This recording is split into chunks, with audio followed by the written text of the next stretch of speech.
Hello students, good afternoon to all. Hope you are fine. Students, आज का topic है fifth semester के जो कोग्नोसी के क्वेश्चन है, सेकंड पार्ट फार्माकोग्नोसी का। उसके इम्पॉर्टेंट क्वेश्चन है वो मैं आपको बताने जा रही हूँ। उससे पहले मैं आपको इम्पॉर्टेंट मॉड्यूल बता देती हूँ। इसमें से सबसे ज़्यादा जो क्वेश्चनिंग होती है वो है आपका first, third and fourth, fifth module, मतलब जिसमें से बहुत ज़्यादा आपको क्वेश्चनिंग रहती है। ये नहीं है कि सेकंड पार्ट से क्वेश्चनिंग नहीं होती, सेकंड पार्ट से भी क्वेश्चनिंग होती है, बट जो मेजर रहता है आपका कि जिसमें 10 मार्क्स, सेकंड पार्ट में से 2 मार्क्स के बहुत क्वेश्चंस आते हैं। ठीक है, तो सेकंड मॉड्यूल से, सॉरी। ठीक है, तो मतलब आपको ज़्यादा फोकस जो है वो करना है आपको फर्स्ट मॉड्यूल में। जो मेनली आप देख रहे हो यहाँ पे पाथवे हैं सारे, ठीक है, जितने भी पाथवे हैं उनका आपने अच्छे से पढ़ना है। ठीक है, उसके बाद मेटाबॉलिक पाथवे उसका करना है। देन ये तो मतलब कि बहुत ही ज़्यादा इम्पॉर्टेंट है। इसमें से तो एक आपका 5 मार्क्स में भी आ सकता है और एक 10 में भी आ सकता है। ठीक है, तो ऐसे इसमें इम्पॉर्टेंट है, इसलिए देन बायोजेनेटिक स्टडीज़ भी इसकी इन्वेस्टिगेशन कैसे की जाती है, ये भी 10 मार्क्स में क्वेश्चन आता है। उसके बाद स्टूडेंट सेकंड पार्ट जो रहता है, सेकंड पार्ट में आपके 2 मार्क्स के बहुत क्वेश्चन बनते हैं, जैसे कि आपके tannins, volatile oil, flavonoid, glycoside, इसके आपको पर्टिकुलरली कॉन्स्टिट्यूएंट्स, बायोलॉजिकल सोर्स या फिर इसके मेजरली यूज़ वो आपसे पूछ ली जाते हैं। तो स्टूडेंट्स ये थोड़ा सा आपका मेन 2 मार्क्स के लिए बहुत ही अच्छा, 2 मार्क्स से सबसे ज़्यादा आपके 2 मार्क्स के क्वेश्चन सबसे ज़्यादा मार्क्स गेनिंग्स जो होते हैं आपके क्वेश्चंस होते हैं, तो वो आप अच्छे से मतलब किया करो, उसको विद एग्जांपल्स दे के करा करो। अगर सपोज मान लो कि जैसे सपोज आप बोलोगे कि मैम हम इसमें क्या एग्जांपल दें, तो फार्माकोग्नोसी में जो जितनी भी ड्रग्स रहती हैं उसका प्रॉपरली आप उसको उसकी एप्लीकेशन को अच्छे से डिस्क्राइब किया करो। अगर आपको एप्लीकेशन पूछी जाए तो आप एप्लीकेशन को अच्छे से डिस्क्राइब करो। नेक्स्ट थर्ड मॉड्यूल जो है वो मेन रहता है आपका, जिसमें से आपको आइसोलेशन और आइडेंटिफिकेशन पूछी जाती है।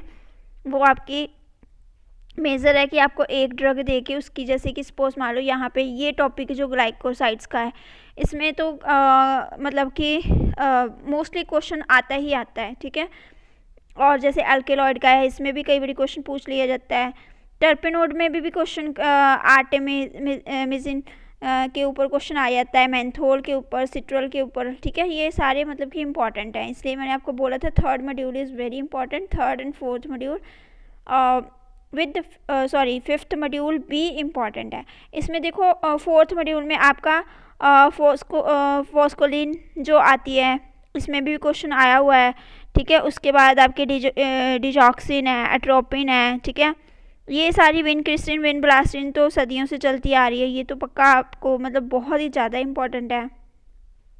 उसके बाद आपका क्रोमेटोग्राफिक टेक्निक्स जो रहती हैं वो इम्पॉर्टेंट है। इलेक्ट्रोफोरेसिस जो है उसका आपको मतलब कि उसकी एप्लीकेशंस क्या हैं वो आपको अच्छे से करनी है।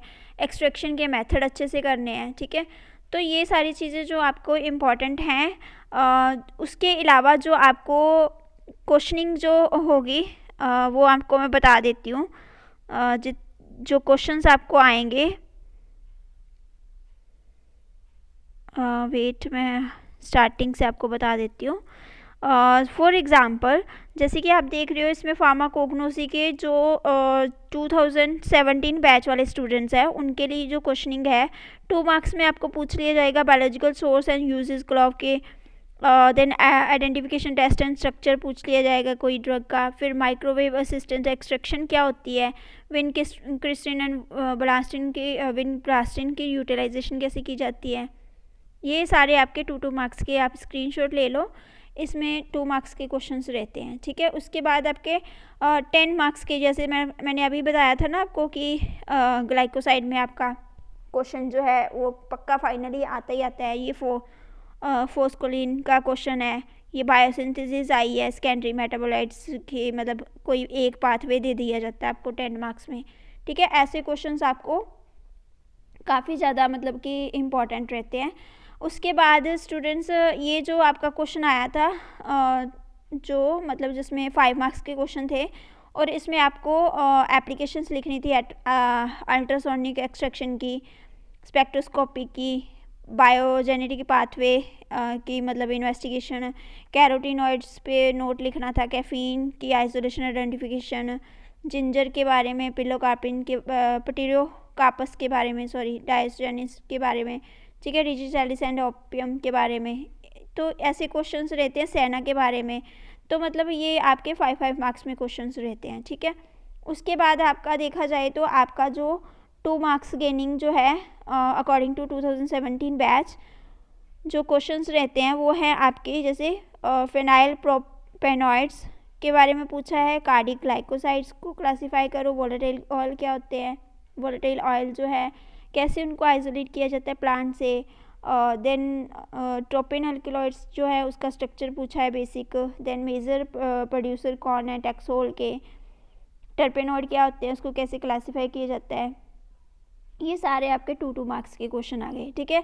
ये ऐसे देख ही रहे हो आप, मैक्सिमम पोर्शन जो है सेकेंड मॉड्यूल से ही कवर किया हुआ है। तो स्टूडेंट्स आपको ये ध्यान से करना है second module for the 2 marks. Then आपका ये क्वेश्चन है आपका कार्डियोग्लाइकोसाइड पे आ गया है। जैसे कि आपको क्रोमेटोग्राफी टेक्निक्स पूछी गई हैं, ठीक है।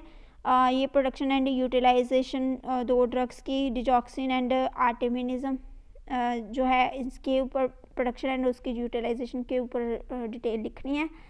तो स्टूडेंट्स ये आपके 10 मार्क्स के क्वेश्चन है। देन आपके 5 मार्क्स के जो क्वेश्चन है अल्ट्रासोनिक असिस्टेंट एक्सट्रैक्शन क्या होती है, मतलब उसकी एप्लीकेशंस क्या है, प्रिंसिपल क्या है, पोडोफाइलोटॉक्सिन के ऊपर लिखना है आपने, टैक्सिन के बारे में, बायोसिंथेसिस क्या है, देन ये एंथ्राक्विनोन ग्लाइकोसाइड्स जो हैं इसके बारे में, स्पेक्ट्रोस्कोपिक टेक्निक्स और क्रोमेटोग्राफिक टेक्निक्स, इनमें से एक क्वेश्चन रहता ही रहता है।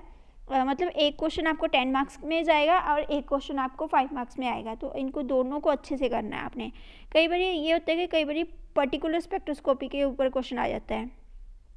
उसके बाद आपका आइसोलेशन आइडेंटिफिकेशन एनालिसिस जो है वो आपका इसमें आ जाता है, ठीक है। उसके बाद जो वोलेटाइल ऑयल के बारे में पूछा जाता है, ग्लाइकोसाइड्स जो है, ठीक है।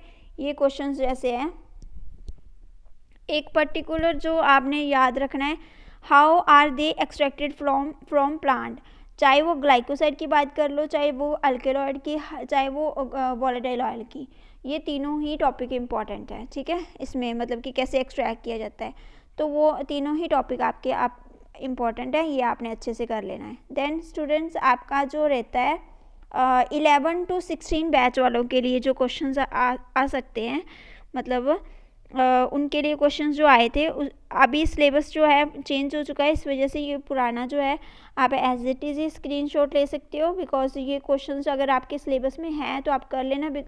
मुझे लगता है काफ़ी सारे क्वेश्चंस हैं भी, क्योंकि जैसे क्रोमेटोग्राफिक टेक्निक्स देख रही हूँ मैं यहाँ पे, ठीक है। तो ये मतलब आप अपना देख लेना, अगर सिलेबस से मैच करते हुए तो ये आप कर लेना। नेक्स्ट आपका ये इसके ऊपर थोड़ा 2 मार्क्स के आ जाते हैं, ये आपके 10 मार्क्स के आ जाते हैं। देन स्टूडेंट्स ये आपके ग्लाइकोसाइड्स वगैरह यो है आपके 5 मार्क्स में आ जाते हैं। सी पार्ट यहाँ पे 10 मार्क्स का रहता है। पहले क्या होता था कि सी पार्ट आपका 10 मार्क्स का रहता था, अब आज जितने भी आजकल क्वेश्चन पेपर आ रहे हैं उसमें बी पार्ट आपका 10 मार्क्स का रहता है।